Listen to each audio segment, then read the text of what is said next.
Dan akhirnya, liburan Rimuru sudah berakhir. Namun amat disayangkan, Jelat dan Berna telah mati. Sementara itu, Rosari dan Irina masih terkena efek samping dari obat kuatnya, sehingga mereka berdua kini nggak bisa menggerakkan tubuhnya. Para anggota kebebasan manusia yang ada di sini, semuanya diikat menjadi satu, karena nanti Rimuru masih penasaran ingin menanyakan suatu hal kepada mereka. Di satu sisi juga, para penguasa pulau baik-baik saja karena pertolongan dari Mos. Seketika itu juga, sorakan bergema, para siswa sangat bahagia atas kemenangan Rimuru. Di tengah kebahagiaan itu, datang seorang lagi dari anggota Padepokan Kebebasan Manusia. Dia adalah Jujilas. Jujilas tertawa. Wahahaha, Magnus sepertinya tidak berguna tanpa kehadiranku. Oi, Rosari, Irina, apa yang kau lakukan? Kemana perginya Jelat dan Berna? Tidak bisakah kalian segera membunuh orang-orang ini, ha? Rosari pun menjawab, Jujilas-san, ini semua sudah selesai. Saat mendengar hal itu, Jujilas merasa heran. Dia menjawab, apa maksudmu sudah selesai, ha? Irina pun menjelaskan kepada Jujilas jika semuanya telah berakhir dan jika memaksa untuk bertempur lagi, hal itu sama saja bunuh diri. Jadi nggak ada pilihan lain selain menyerah. Yari.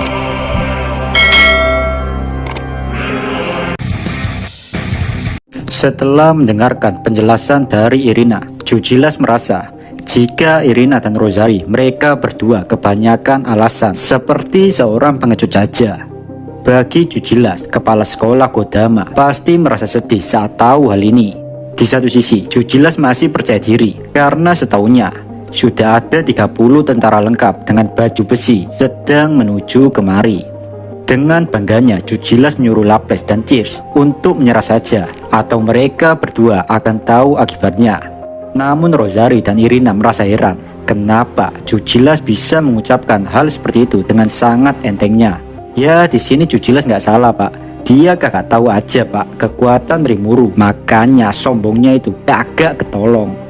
Di situ Irina berkata, Jujilas, sudah hentikan. Kita sudah kalah. Apakah kau masih belum mengerti? Tapi Jujilas tetap keras kepala. Dia menjawab, kenapa kau mengatakan hal bodoh seperti itu, Irina? Kita tidak bisa menyerah sekarang. Apakah kalian akan diam saja saat Demon Lord Rimuru merampas status kebangsawanan kita, ha? Pikirkan lagi apa yang kalian berdua ucapkan sebelum kalian menyesal. Di saat yang sama juga, pesawat muncul. Dan hal itu menambah keyakinan Jujilas jika apa yang telah dia tunggu telah tiba dan kemenangan sudah ada di depan mata. Tapi kebahagiaan Jujilas tidak bertahan lama. Saat itu, Jujilas langsung menghampiri pesawat itu dengan perasaan gembira. Di situ, Jujilas berteriak, aku sudah menunggu kalian. Siapa kalian sebenarnya? Mata Jujilas melotot, seolah-olah dia tidak percaya apa yang dilihatnya. Jadi Pak, di saat pesawat itu mendarat dan pintunya terbuka, orang yang turun dari pesawat itu bukan para prajurit yang diharapkan Jujilas, melainkan Diablo. Para siswi dan Miss Fury saat melihat Diablo langsung berteriak, Itu dia bersama. Lihatlah, dia tamat sekali. Meskipun Diablo sudah berusaha menyembunyikan identitasnya dengan menggunakan pakaian ala-ala anak Citayam, tapi tetap saja aura kegantengan Diablo kakak bisa membohongi mata para ciwi-ciwi. Jadi dengan kata lain, semua penyamaran Diablo percuma, gak guna. Jujilas sejenak menengok ke kanan dan ke kiri, melihat kegaduhan para siswa. Jujilas berkata, apa? Diablo, apa yang sebenarnya terjadi? Setelah mengatakan itu, Jujilas langsung pingsan.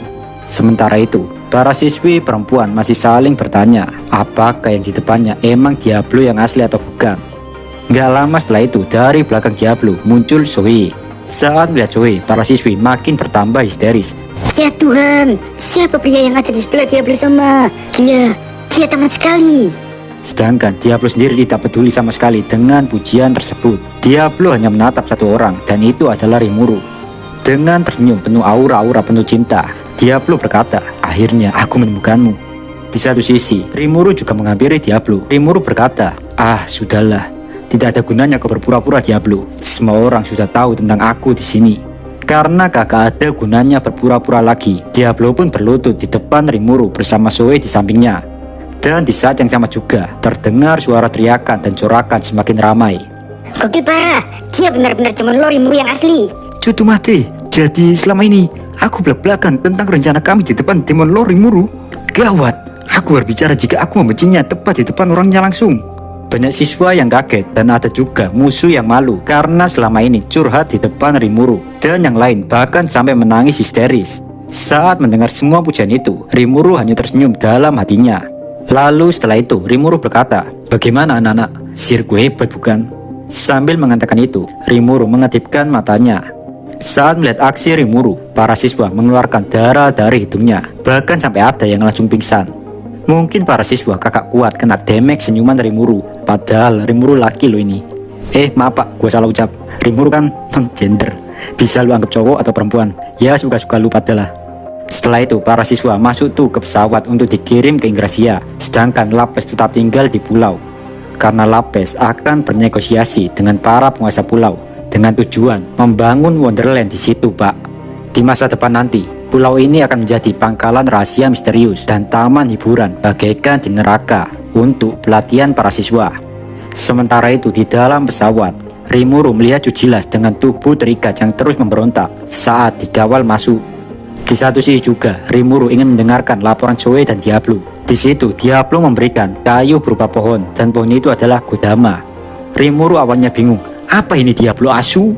Diablo pun menjawab dengan bangganya. Ini adalah Kodama, kepala sekolah akademi di Kekaisaran Timur. Dia telah melakukan kesalahan yang sangat fatal. Jadi aku menghukum sesuai yang Anda perintahkan, Rimuru sama. Asal Anda tahu, saya berusaha menahan diri untuk tidak mengambil nyawanya lo, Rimuru sama. Saat mendengar penjelasan Diablo, suara dalam hati Rimuru berkata, "Ya emang, lu kagak ngebunuh, lo Diablo. Tapi apa yang lu lakuin benar-benar tidak manusiawi." Diablo bermaksud menempatkan Kodama sebagai pajangan di labirin. Tapi dengan heran Rimuru merasa jika trainee tidak akan menyukai hal tersebut. Saat mendengar pendapat Rimuru, Diablo dengan senang hati memberikan Kodama yang sudah berubah menjadi pohon untuk dihadiahkan ke Rimuru saja.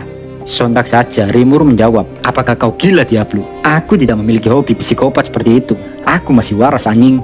Sejenak Diablo merasa sedih dan berniat membakarnya saja. Rimuru pun setuju dengan usulan Diablo tersebut. Namun tiba-tiba Kodama yang tahu dia akan dibakar. Kodama menangis meminta belas kasihan kepada Rimuru dan Diablo. Sejenak Rimuru merasa kasihan. Rimuru pun bertanya langsung kepada Kodama apa yang sebenarnya dan tujuan Kodama selama ini. Di situ Kodama pun menjelaskan panjang lebar. Setelah mendengar penjelasan Kodama, Rimuru menyimpulkan jika Kodama gak pantas menerima permintaan maaf darinya. Rimuru pun berkata, Sate, kau telah menjadi panutan yang sangat butuh Kodama. Jadi, kau kujatuhi hukuman menjadi pohon selama 100 tahun. Dan setelah 100 tahun, kau bisa bebas dengan syarat kau sudah bertobat sepenuhnya Kodama. Saat mendengar hal itu, Diablo bahagia. Anda sangat baik hati, Rimuru sama.